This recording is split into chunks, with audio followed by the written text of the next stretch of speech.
I'm going to tell you 3 reasons why you hate exercising and reasons you keep giving up. Even though you may have had a consistent routine for a few weeks, you just find that you keep stopping. So I'm going to talk about that today, and I'm also going to talk about some ways that you can overcome this pattern.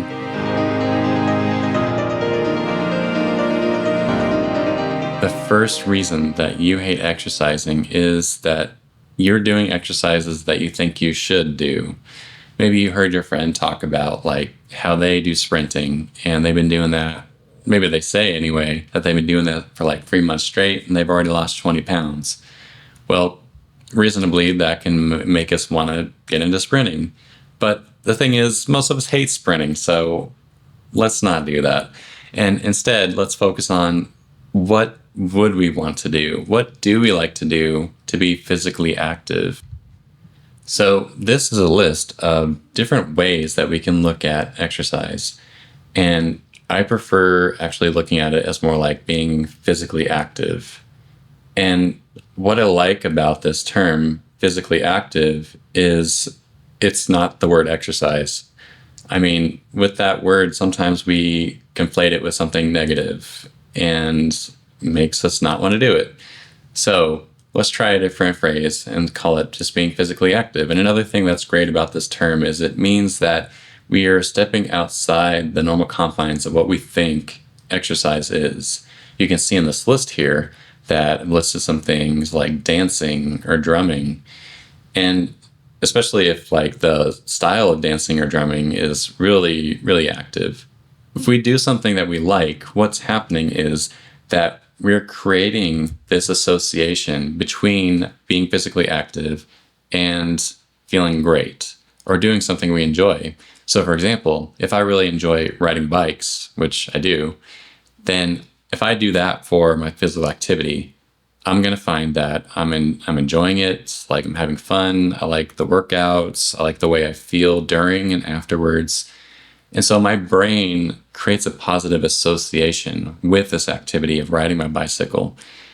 And then naturally, I'm just more likely to want to do that thing because it's valuable to me. It's meaningful to me.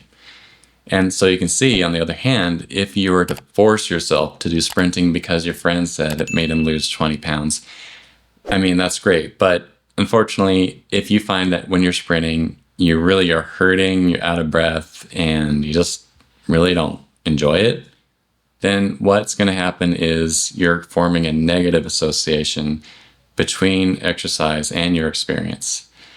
So then if we have this negative association, we're naturally going to want to avoid it. Another reason that you hate being physically active, your expectations set you up for failure. What I mean by this is that sometimes we think that we should be measuring up to a certain standard. So like, because maybe our friend sprints 10 minutes straight, that we should be doing the same. We should be timing ourselves, or maybe we should be measuring the distance. And unfortunately, what's happening is that those expectations that we set, whether we can meet them or not, they can sometimes really overrule the whole point of the process. Sometimes we want to feel successful, so maybe we only feel that way if we meet that 10 minutes or meet that mile distance. But what if we just looked at it as like we did it, or at least we tried? What's most important is the effort that you try putting into an activity. And it's normal that we have days where we really are not feeling it. So if we try to exercise and let's say we go out on a run and maybe a quarter of the way through our run, then we just turn back because we really aren't feeling it. We're really not feeling great. So then we come back and that's okay. What if our effort can be more important than the outcome? So this goes back to that idea of the association. You can see that if we have this expectation that while we weren't feeling good, but we were supposed to run 10 minutes or sprint 10 minutes, and we don't meet that, then the negative association is getting stronger. So you find that when I think of this idea of sprinting, I also think of the idea that I wasn't able to do the 10 minutes, or maybe it's even bigger fear, like I'll never be able to do that 10 minutes consistently. So here now there's other complications, like maybe we feel ashamed of that. We feel worried that we won't be able to live up to that. So now we're really, really strengthening that negative association. So what I encourage you to try is to, when you go out and do something, just do it like however long you want to, however far you want to, being safe about it, of course, and without timing yourself or measuring the distance.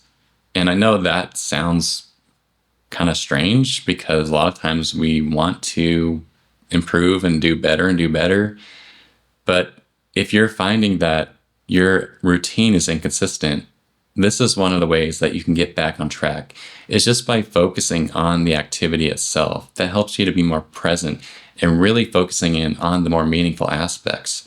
Like if you're not measuring your heart rate, you're not looking down at your device to see the numbers that distract you from how you are enjoying this moment, like being out in nature while you're hiking and seeing all the critters around, all the birds, and being mindful, maybe really feeling at peace and at ease with that. So you can imagine then, if we're so distracted by how far we're going, how fast we're going, measuring those numbers, then it unfortunately is that distraction that can just make that activity less meaningful. Another way that we can do exercise on those days that we're really not feeling it is to try to make it a little more accessible. Maybe it's that we're not feeling very well or we don't have much time to do it. Those expectations that we set, that we always need to do this activity, for example, sprinting for 10 minutes every day, which sounds terrible to me, honestly. If that's our expectation, then that means that other things that we could try for physical activities are unacceptable. And that's an issue. What if we could do this instead? Like, what if we could do things like just normal push-ups, things you learn in PE in elementary school, jumping jacks, running in place, sit-ups, pull-ups, doing things like the high knees or butt kickers, whatever they may be called. And when you don't maybe have much time to, so maybe only have like 10 minutes before you got to go to work and you're going to be working very long hours today and it's going to mess up your normal exercise routine. This is something that can help us to stay consistent because we're staying active. And especially if you like one of these things, like I like running in place. So if I do that just for a little while, knowing that I can't do my normal exercise routine, then this is something that helps me keep that momentum of staying physical. And I enjoy these things enough that, I can still find the pleasure and meaning and value in doing these activities.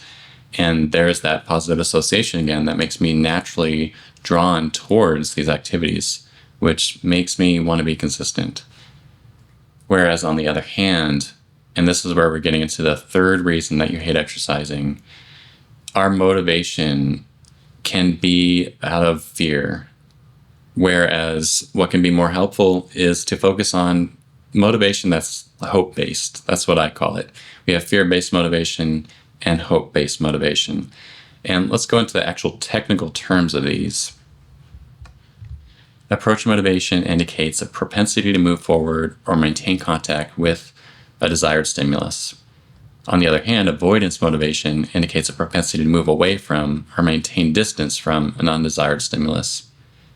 And in this case, in this study, motivation is defined as energization and direction of behavior for this article, rather. So what's important about this is if we look at this idea, like I should exercise because I need to lose weight, because then I won't get make fun of. That is motivation, but that's that avoidance motivation. And there's an issue with that. The issue with avoidance motivation is that we don't want to think about that. Naturally, our brain has that negative association already drawn to these ideas. Maybe when we think of this, the idea that we don't fit in our clothes or something like that, we feel ashamed, guilty, or regretful, disappointed.